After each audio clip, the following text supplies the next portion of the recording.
working all damn week, down to the phone.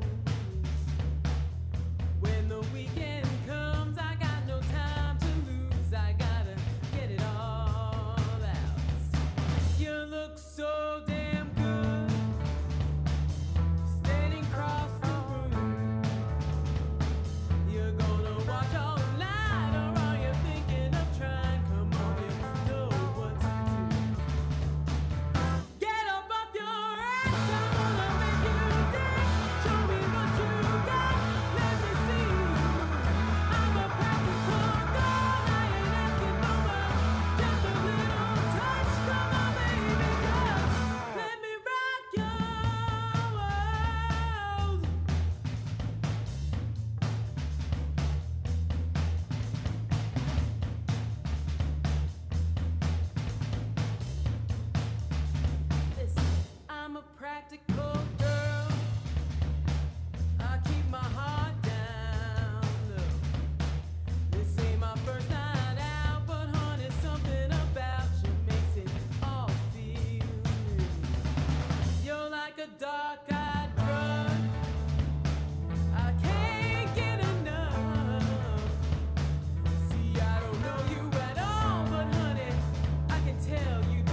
a dark-eyed drug. I can't get enough. See, I don't know you at all, but honey, I can tell you'd be so easy to love. So get up off your ass, I wanna make you dance. Show me what you got, let me see you. I'm a practical girl, I ain't asking for much. Just a little touch, come on baby, girl. Let me rock your world. Oh yeah, yeah. In my dreams, you'll be there.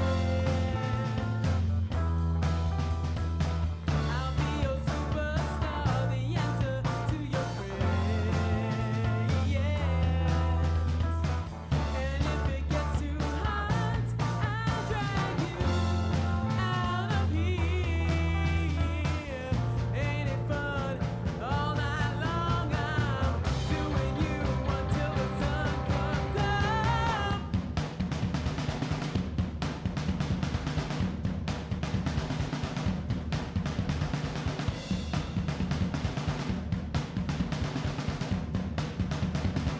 So get up off your ass, I wanna make you dance. Show me what you got, let me see you. I'm a practical girl, I ain't asking for much.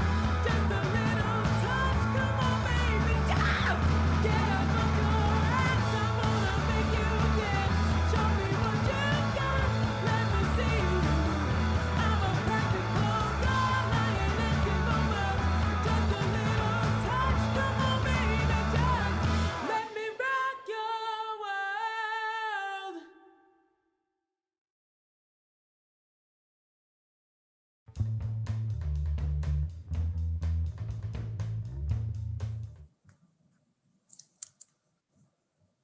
Hi, everybody. How are you? Welcome to Big Time. Hi, I'm we were- Ashley. This is Dara. We're happy yes. to see you. Yes, happy to meet you. Happy to see you if you're new to the co-op. This is the Pop Culture Co-op. We do a lot of cool programming for women and non-binary people, and we specialize in pop culture and fun stuff. We have a PayPal, and you can subscribe to our channel and also send bits and have fun in the chat. This is our show Big Time, where we talk about being fat in pop culture and fatness in pop culture. And today we have a very special guest. Yay. Joining us at about 10:20 is Fancy Feast, who is a very exciting burlesque performer in Brooklyn who, wow, is just the best. So we'll have a few performances from, a few video performances from Fancy Feast, as well as a great conversation, and we're really looking forward to it. Leading up to it, one of our big topics today is about being sexy and fat, which feels really important, about how it's both of those things and not one or the other. Just think that's an important conversation topic. That one of the things leading up to today's show that I did is I was posting a lot of pictures of myself, times when I felt both of those things, very sexy and yet very fat. And how the thing I found about myself was that many times when I'm posting pictures of me being sexy, I am doing it as a joke. Oh, interesting. So when I find that it's like performative sexiness, which is why it's so exciting to have Fancy Feast on, because that seems to be something that she really revels in. Now looking back, I'm at those times, especially because that's mostly before the pandemic, I go, oh, well, that still feels sexy and good and great, but it's certainly an interesting feeling. Right. Like, I feel like that's a really, it's our sexiness, and we can do what we want with it. We can spin it however we want to. We can be performative about it in any way we desire, right? Like, we own it. It's not for other people to dictate to us when our sexiness is appropriate and not appropriate, Yeah. Which is like one of the things that I love about Fancy Feast is that she is commenting on sort of tropes of sexuality, while being legitimately hot as fuck. So like, I think it's something, but also as a champion, and I think this is really important, and I hope this is something we get to talk to her about.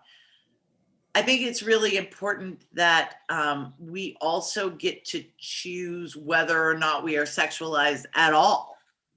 You know, I just had a conversation with somebody from the postings for this show that we were advertising, who took offense at me using the word fat for myself. And it was interesting because she wasn't saying I was too small to be fat. She was saying that she ascribes the word fat to certain values, namely sloppiness, not caring about yourself, not feeling good about yourself, this whole thing. And she was like, I wish you would use curvy or voluptuous. And I was like, and she said, or sensual. And I was like, no, because fat is a neutral descriptor. And like, I love sex and I love being a sex positive person, but I don't need every descriptor of me to frame me as an object for someone else's pleasure. I exist as a fat individual, whether you are comfortable with it or not.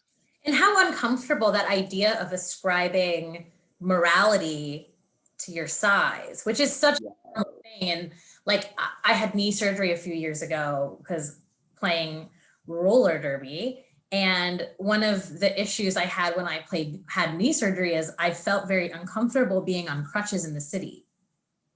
Right. A fat person with a hurt knee.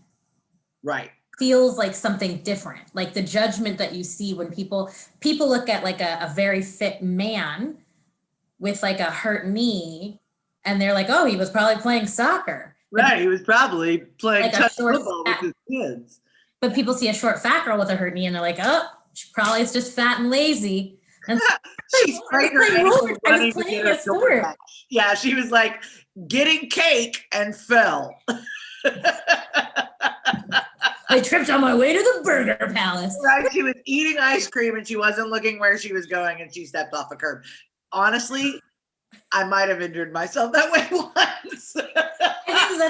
Honestly, I think that might be the best way to injure yourself. Absolutely. Well, and here's the thing, that really gets to something because it's like, yeah, that shit happened. But also it's the idea that there's a narrow circumference of things that can be ascribed to us by certain people. Yeah. You know, and the whole point of a term that I'm stealing from Substantia Jones, who taught it to me, I'm not sure if she's the originator of it, is benign body variation, which I think is such a cool idea. And also just like, why does this have to be, like, does there really need to be a philosophy around the idea that people are every size and it doesn't mean a fucking thing, you know, like, so I just want the full range of human experiences. But when I call myself fat, and someone says, oh, you're too sexy to call yourself fat, what I have to say is, you are ascribing a certain set of things to fatness that are not real.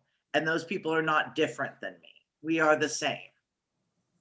Yeah. We are exactly the same. And I think that to not take fat, and listen, everybody does their own thing. Not everybody is comfortable using the word fat for themselves. No, and you don't have to, like, yeah. Right? That's not a big deal. It's everybody's comfort level. But when I say the word fat, I say it because because of the very real and legitimate discriminations against fat people that I want to align myself with the activism of. And also I'm fucking fat. So like, you know, I love, who just said Maddie chipped her tooth on a smoothie. Oh, my Lanta. And also, it does need to be a philosophy because anti-fatness is a big business, especially because we're in January, which is the month of being fed diet culture on a regular basis. Yeah, constant barrages of like opening your TikTok to like everything about, and I get texts because, like, to be fair, like, I've done every diet under the sun and I still get texts daily like, hey, we haven't seen you in a while. Hey, we haven't seen, I'm like, of course you haven't seen me in a while. A, there's a fucking pandemic on. Mhm.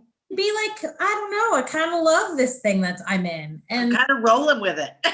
I'm kind of, you have the Rona with it? Like, I don't know, like, weird, like, leave me alone. And like, there's something interesting I was talking about, like, again, in the prelude to this episode, which is going to be more fun, I promise. But it's important we talk about the philosophy and like conversation around fat bodies, but like, Yeah. the lead up to this episode, something that happened is I was posting again those pictures of me being sexy and fat, and I was worried because I am what's considered like small fat. I'm like a size 16, size 18, like I sit in that 16 range, and there is something about that where like a lot of fat activism maybe doesn't include me, which is fine. But also like a lot of thin, like, but I don't fit in clothes at regular size, at straight sized, not regular, at straight size stores. Like I can't walk into a Forever 21 and get something off the, so there is this like dichotomy being this in between where you're like, I am fat by society standards, but I'm not fat enough to be talking about these fat issues in a way that like, because I'm very, I have privilege and I absolutely do. I can get on an airplane, I fit on a seat, I don't need an extender. But I can go to the doctor and they'll tell me that I need, I've gone to a psychiatrist and they told me I needed gastric bypass surgery. I just threw something at my fucking computer. I'm like, you're my psychiatrist, leave me alone. Jesus. Tell me that I'm how to help myself feel beautiful, because the other lie that I'm telling you, and that's not not everybody's lying here, but like I don't feel beautiful all the time. I don't feel sexy every day, but nobody does. I mean, I do feel sexy every day, but some days just for like 15 seconds, and then the rest of the day is just garbage. I have my moments where I'm like, ooh, yes. Uh-huh. Yeah, I just feel like I vacillate so wildly. I manage to hit it at least once a day, but like it's, sometimes that moment is very brief where I go, my wrists are pretty. And then it's like over, I mean, I think like, I like to gas up my friends, but also like, you're gorgeous. You are gorgeous. Objectively, it's just like the rest of this entire show is just going to be us. It's just going to be us shouting at each other about how pretty we're just fine. You should see our are. text chats; they're absolutely ridiculous. Oh God, you are just the hot test. I get lipstick all over.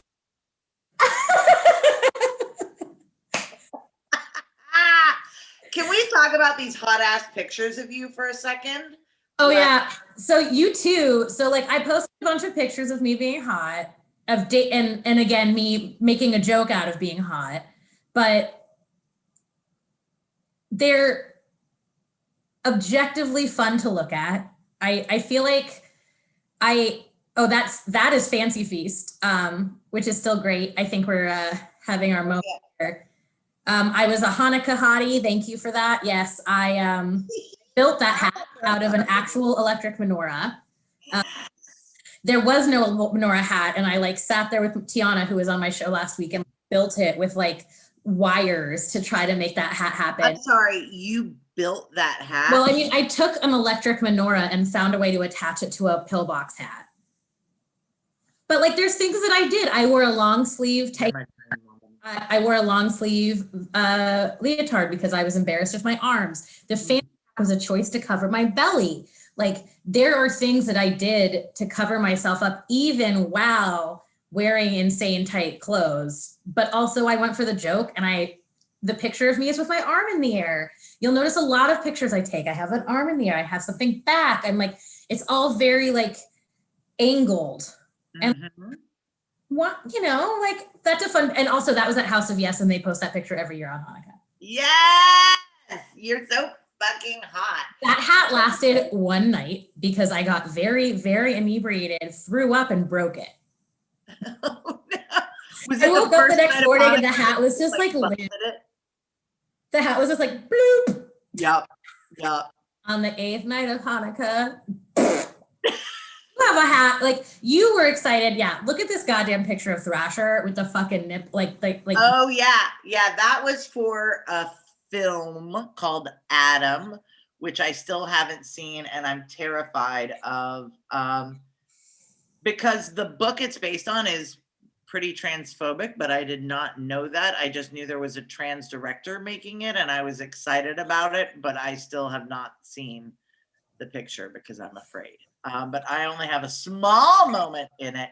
But yes, I showed up and they were like, "Here's your costume." And I was like, "Oh, All right. all right." It looks good. I too had the thing where I was like, "Oh shit." So I'm not wearing a bra, so my boobs are just gonna like flop here. I was, at the time I was probably 40, 41, and I was like, uh-oh. But then I look back at that picture now and I'm like, that picture's awesome.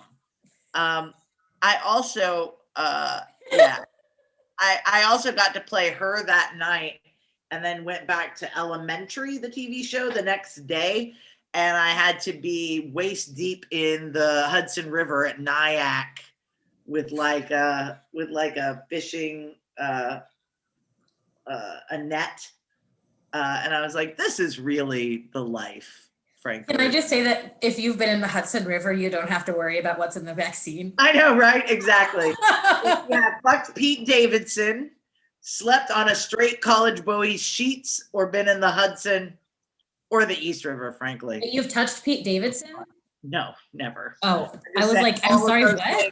All those things disqualify you from bitching about the. He showed up on my Raya once. That's my like fun moment.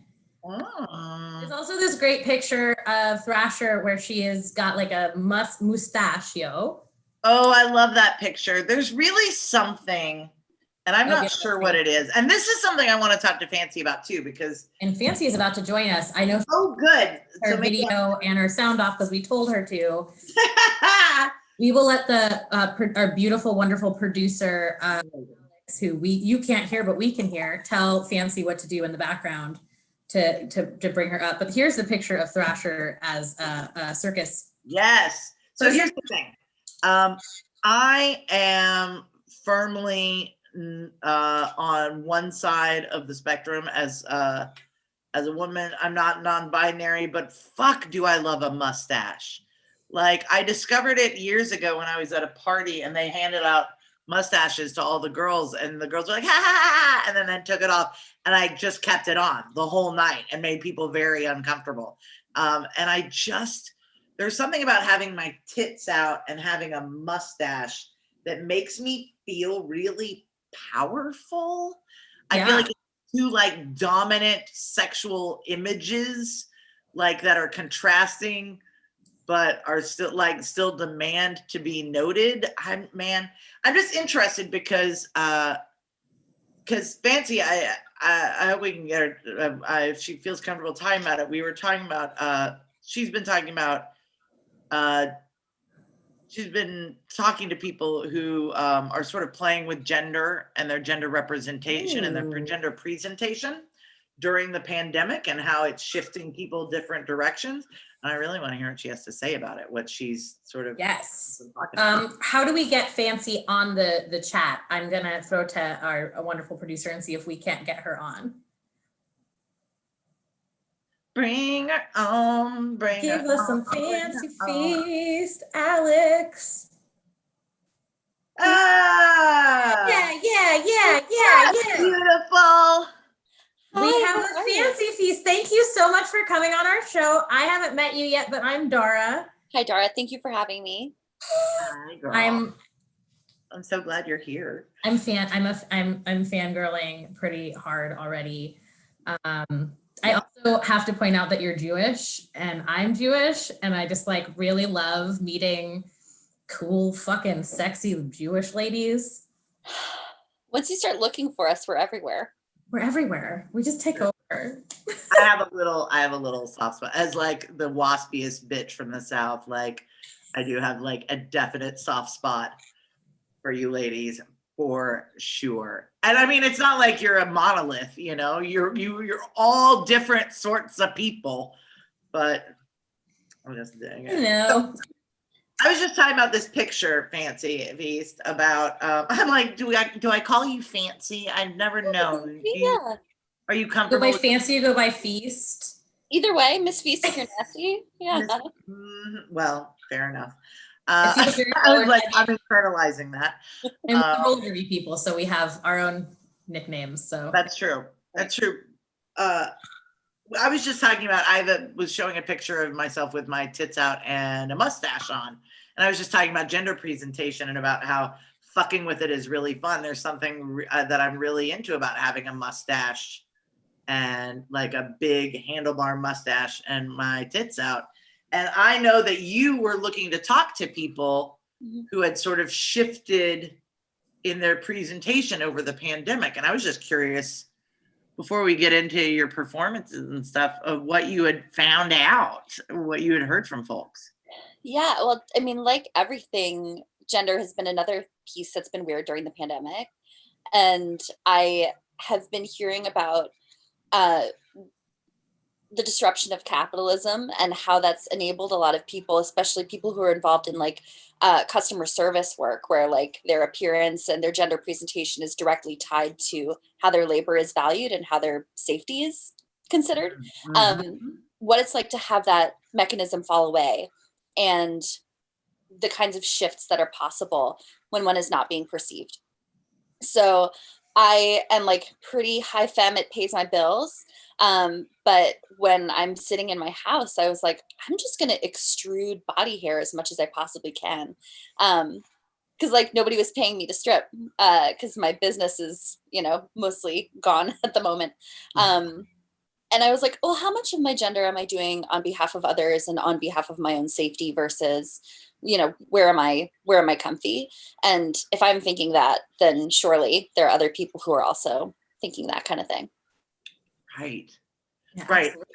And I feel like you really hit on something about being performed for someone else and it being for your safety as well as your comfort, right? Like, and also I find myself wondering often how much of it is just a result of a long, unrelenting system of programming, right? That has like validated the same things for me over and over and over, and negated the same things for me over and over and over, until it's an electric shock of yes, no's, Right. Well, and I do think some of that is also tied to, I mean, like, if we're being intersectional about this, like some of that is also tied to fatness, because there is just a higher standard of what femininity looks like for fat femmes versus, skinny femmes. Because I was thinking about like the sort of baggy t-shirt or like normcore look. That's not something that gets read on me as fashionable. That looks like sloppiness. Yeah. Right? Yeah. So I can't wear a baggy sweater. Exactly. right. Yeah. And how quickly my fatness, and I can only speak for mine, but I know that my fatness, if I am anything but high femme, I immediately read butch to a wide swath of people, which is also like dismissive of actually the time and effort that like butch people put into their presentation. I'm like, that's not a slam. It's just like butch people are, listen, I mean, like, don't get me started, but yeah, but I think it's interesting that you're right, that there is something that unless we are performing female gender and femininity at the highest level, that we just end up sort of agendered. yes. Which ordinarily is not how I like to be perceived. But right now, I've been really reflecting on how much femme identity is a set of skills that I've cultivated that takes time and money. And when I'm just like chilling in my house, I don't have to do any of that shit. And I save a lot of time, Yeah. Yeah. Yeah, the shit you can think about when you're not putting on false eyelashes every day. It's true.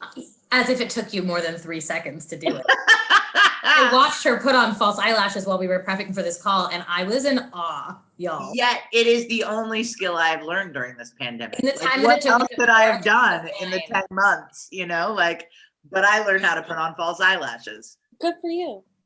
Yeah, it was the most impressive thing I've ever seen. So we kind of did a little intro for you before you joined, but I also think it's worth doing a little more. That Fancy Feast is here. She was Miss Coney Island 2016, and that is so fun. And also, like, has a great documentary that Ashley's husband made about her, which we have the link we're going to put in the chat. And I watched it, and it was extremely, like, legitimately life-changing to hear you talk about this stuff. Like, when you came on and I literally squeed, it was because, like,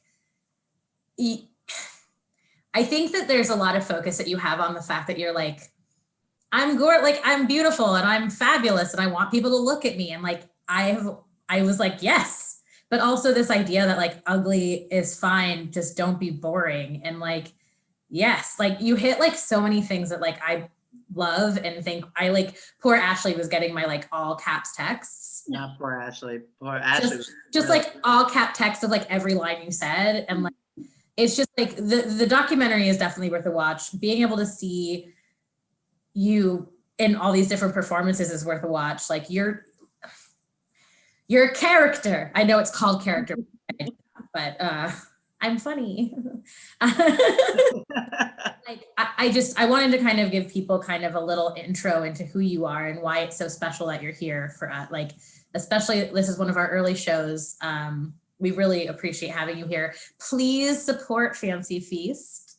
She is on the Venmo at fancy-feast, and we're going to put that link in a bunch of times as well. And I know it's also on the page underneath you throughout the whole thing, so people can make sure that they send some stuff your way. I wonder if we should show one of your performances now and chat a little, and then show another one in a little bit. Is there one particularly you'd like to start with, and do you want to lead us into it? Yes, I think we should go chronologically. So the work that I've been making in the pandemic is very different from the stage work that I've been doing. So let's start with the one that I did sort of like, I would say in May, when I still had some of my wits about me. This is a piece I was reflecting on like how often I stare at myself in screens and this sort of mediated eye. And I have to self-shoot, and I have to shoot in my room in a limited amount of space with like a lot of sort of caveats and things I have to work within. And that had really been bumming me out. And I got really excited about it with this piece, because I was like, oh, instead of trying to hide the fact that I am the creator and also I am observing myself as I am creating these images, I can just like feature that. So that's what this first act is about. That's the one that says take one. Yeah. Perfect. Cool. Thank you for that. So roll that clip. Roll the. I feel your poison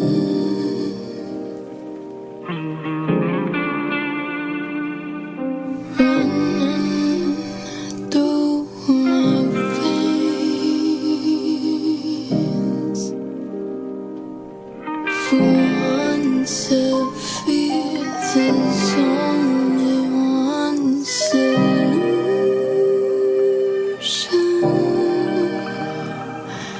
to cope with thought of slipping away.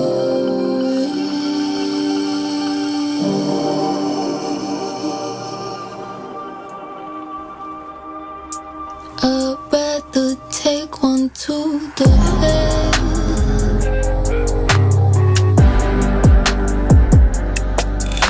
than hear the words you speak. You know it has the same effect.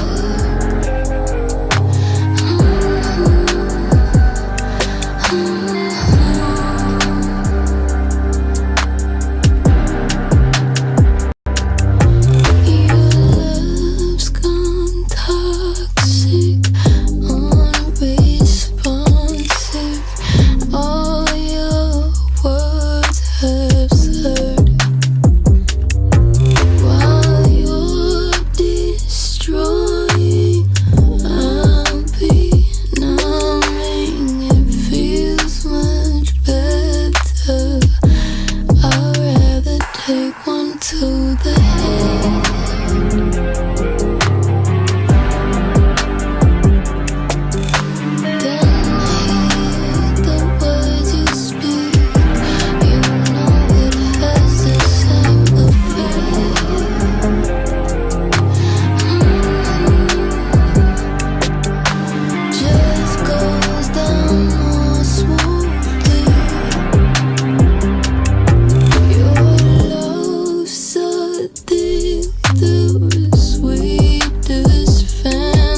Oh yeah. Oh, that was incredible. If you, I love that video. God, it's I watched it a few times already today, to be honest. the introspection of it is so interesting to me, that like at the same time that you are doing something to be perceived and to be viewed, right, it still feels incredibly internal at the same time. There's the idea of a performer as simultaneous director and observer is super awesome. That was in the chat, which absolutely. Yeah. And the Venmo is there, so I'm gonna just keep plugging the Venmo. Yes, please. But please, we support art here. And I think there's something else that you were talking about in the documentary that I think we definitely were excited to speak about, which is that you make pasties and you specialize in pasties for women who have larger areolas. Woo, woo. One story is a problem that I came across. Mm-hmm. I had never worn pasties in public before, and when I came out for debutante, I had decided to wear this like dress that had no front and pasties without realizing that pasties don't cover your whole areola if you have a large areola, and it was like a whole night of my life. And so I think that's such an, how do you felt like get in? I mean, I guess you get into building pasties because you are a performer and you needed them, but did people like start approaching you?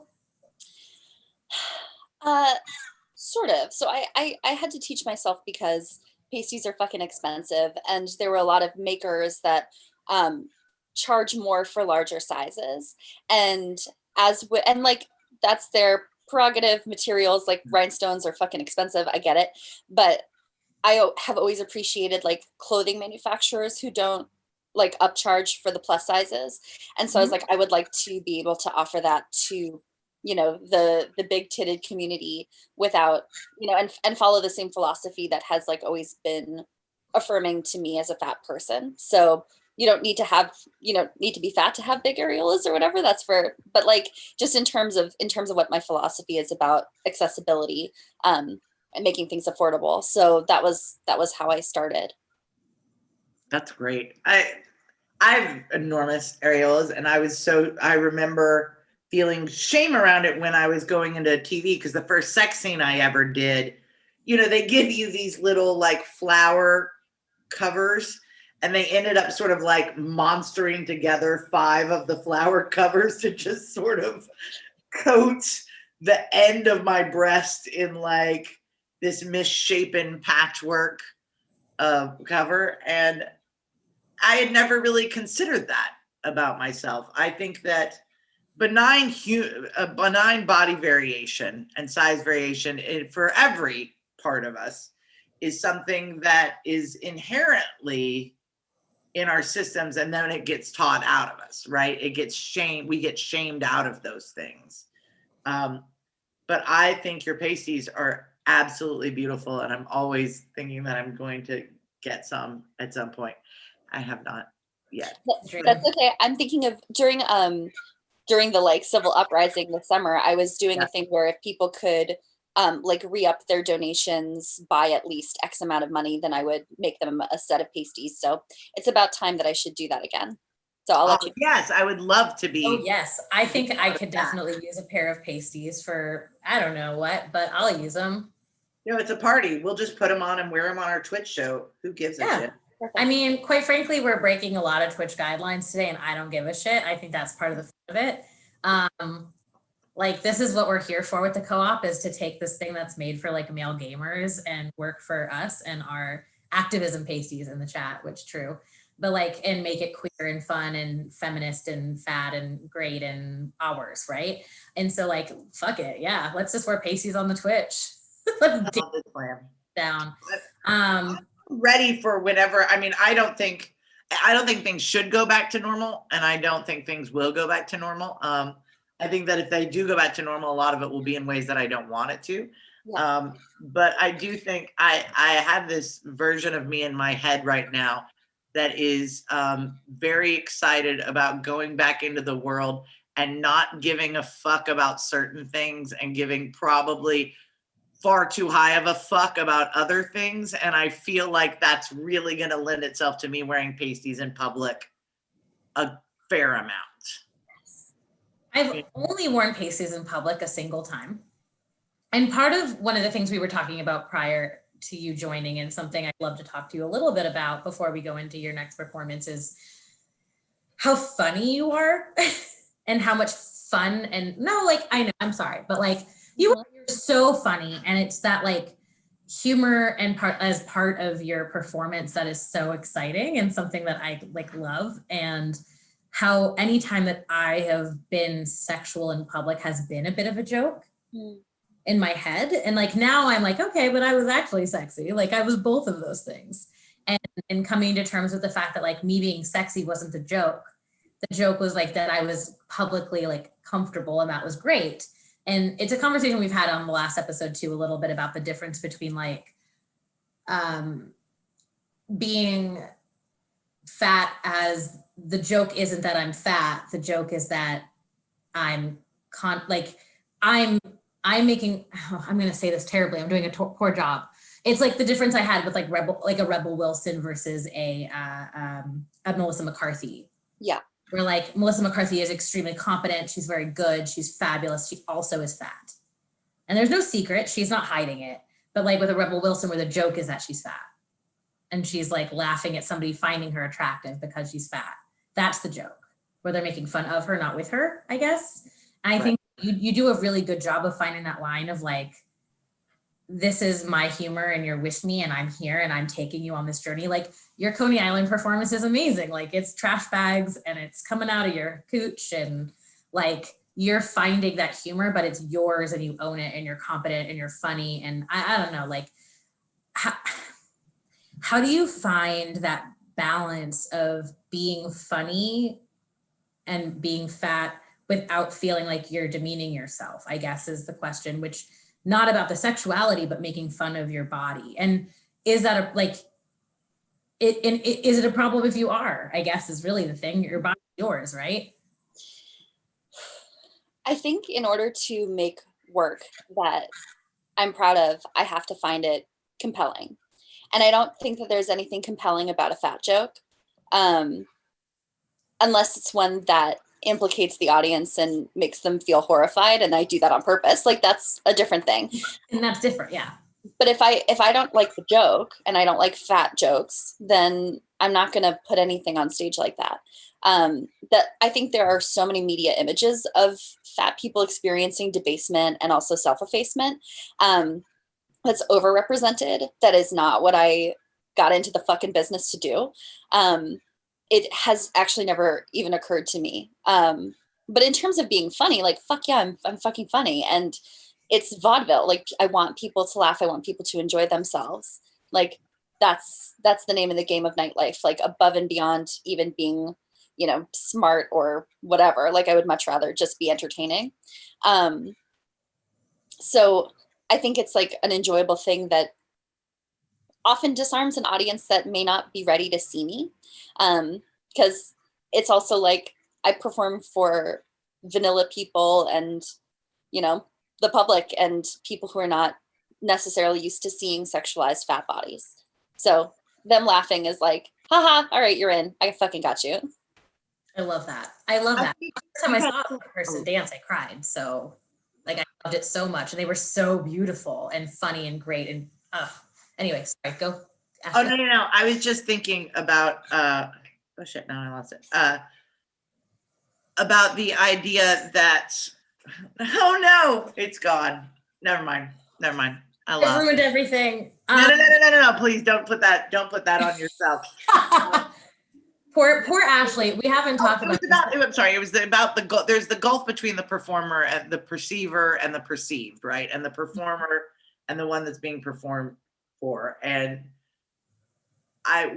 what I really appreciate, that is something that is important to me as well, is that you perform what you perform, and how they perceive it is how they're going to perceive it. And if they, and this is something that I've just, and maybe this isn't the case, but this is what I've always felt from your performances. But then again, I'm the I'm the perceiver perceiving the perceived. So who knows? But that I just had like a stroke, but yes, keep going. yeah, fair.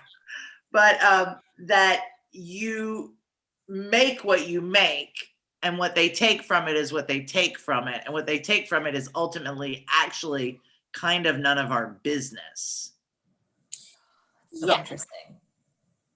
Yeah, the only thing that's our business is what we make, right?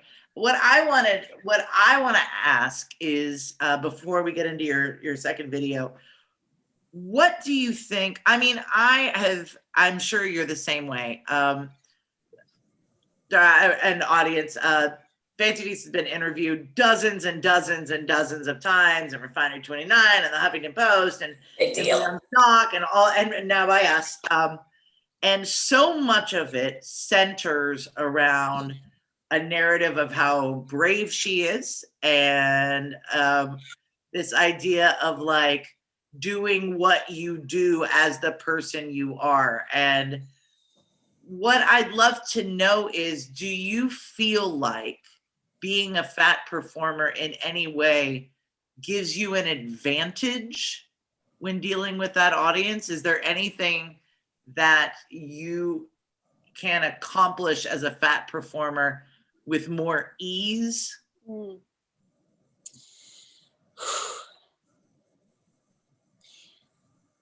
Let's see.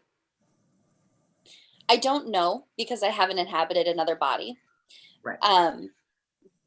But I do think there are some ways in which like fat bodies are so ripe for projection. And so people reveal themselves to me because they are completely disarmed and overwhelmed by what they're seeing. And so I feel like I get this really intimate image of what's going on in people's psyches that they just share with me, and it's not considered, and sometimes is like pretty terrible, and sometimes really incredible and amazing. And so I feel like there's a way in which being fat and performing a sexualized and naked sort of art form knocks down people's defenses really quickly. And so I get a lot of information, which helps me sort of tailor my performances, and also helps me connect with fans, which is cool. I don't know if that's the same thing for skinny people. That's really great. Do you find that you sometimes get very like wildly varying interpretations of the same performance that you did? Because that happens to me as an actor all the time, where someone's like, that was so funny, and then another person is like, that was so sad. That was so sad. And I'm like, well, I was just sort of living. So the fact that like you find it hilarious or sad is interesting. Does that happen? Constantly. People really, whatever the shit is that they came in with, that's usually what they end up seeing.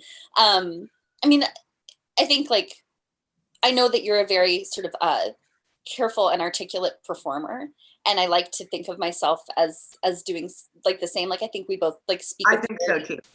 And I appreciate you saying that, because I know you are a very thoughtful and articulate and precise performer, and I really appreciate you saying that about me. Anyway, sorry, go on. It's fucking true. But also then somebody's going to be like, wow, that really reminded me of my mom, or that really reminded me of like my sexual fantasy, or that really reminded me of like this person at the bank, or whatever the fuck it is. And it's as long as it's eliciting something, then that's good. I don't really it's all care. valid, right? Like it all counts. Fuck yeah. And the check clears anyway. So it's like, you think whatever you need to think. Yes. I love did what that. I did what made me able to sleep well at night with your check under my pillow.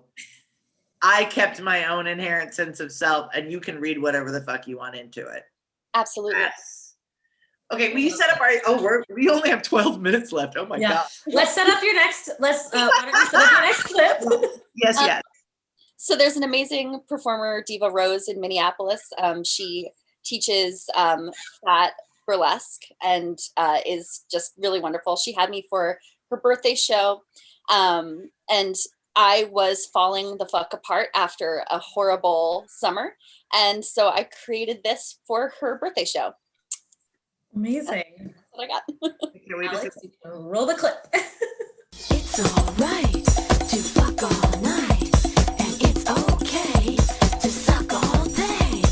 It's alright to fuck all night, and it's okay to suck all day. It's alright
Yep, it is absolutely great. God, I love this video so much.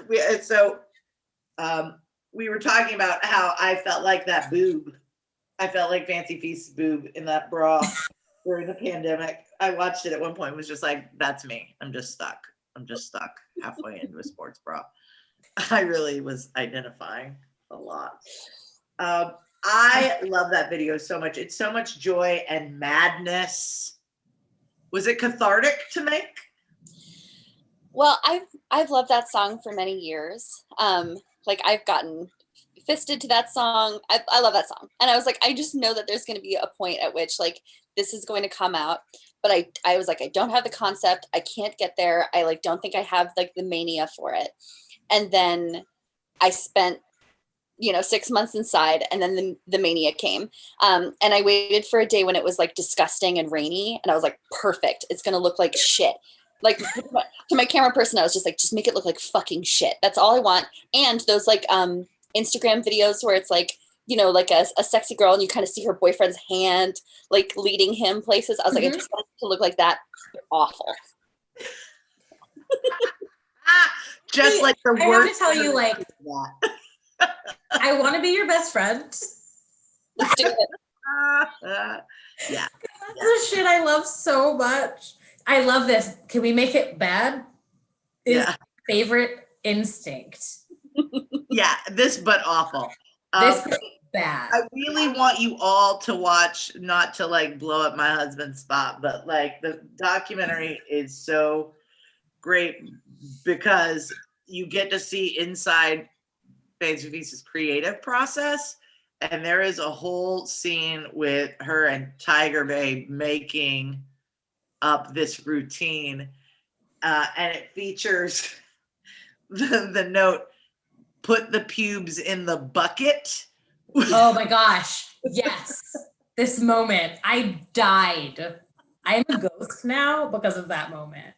I want you all to watch it so that we can all tell each other to put the pubes in the bucket when we've just like fucking sidebarred too hard. Just put the pubes in the bucket and we'll start over. It's fine. And the persona feels very like early divine, but like in a good, like not, but like in a good way, like in an exciting way. Yes. Divine is everything. Well, I mean, and last year when I was performing this act, I did forget to put the pubes in the bucket. So it's a continual reminder. You gotta remember to put the pubes in the bucket. I want it on like one of those shitty mall sweatshirts where it's like the little tiny like. No, it needs to be airbrushed on like a white hat. Studs. Just put the pubes in the bucket. I want it airbrushed on like a visor. I think we need merch. I'm pretty excited for pubes in the bucket to be a merch that you see. Oh, I love it so much. Everybody, everyone, you're welcome. This is Fancy Feast. This is Fancy Feast. Again, her Venmo is underneath her. I hope that you're all Venmoing her because y'all, she performed for you. This is my dollars. Yep. Thank you. That is where dollars go. Thank you. This is where dollars go. Yep, that's how the dollars go. And also, I'm not to, you can keep this money, every single bit of it if you want, but I also know that Fancy Feast is a huge advocate for several communities and is really into mutual aid and will spread that money around to the good people. Because I just know she will, because that's who she fucking is. Yeah, I have what I need. So I am putting money forward to my friends who need gender affirming surgeries and to community fridges in the area. And yeah, people that I follow who've been doing queer activism in Africa, which I think is fucking awesome. So that's where my current donations have been going. So I want to talk about that. It's fucking cool. Follow me. I'm back. That's fucking okay. We're having you back if that's okay. We'd love to have you back in like next like a few weeks. Like you're incredible. The chat has offered for us to get airbrushed because someone's in Florida, but also thank you for enlightening the world with your art. Oh. And then a yes, art and mutual aid, which I second. Yep. Yep. Hardcore People are calling you a fucking hero, and I have to agree. We are out of. I love this. No. Like, bitch, don't do that though. Don't do that though. Just a fat slut on the internet, but thank you. Oh, fat slut on the internet. Love you. I'll take it. So thank you. This is Fancy. Wait, does Fancy Feast, do you want to plug anything before we go? I want to give you like a minute to plug anything you're working on or excited about. I saw that you were doing some articles and stuff online, so. Yeah, I've been doing some writing for BuzzFeed News, so feel free to check that out. I am at Fancy Burly Q on Twitter. I just won an award from my Twitter, which is not representative of what happens on Twitter. I don't know. I don't have any shows. I've just been doing phone sex work right now. So I guess if you want to have phone sex with me, let me know. Great. And we thank you so much for joining us today on the co-op. Thank you for Ashlie joining us on the co-op, even though she had to fly for work and is like literally landed on a plane and ended up on this, which is. I'm in Vancouver. She's in Vancouver all of a sudden. Please follow us on Instagram and Twitter and YouTube. We post everything on YouTube as well. And please follow us here, subscribe, do all the things. Please give Fancy Feast your money on Venmo.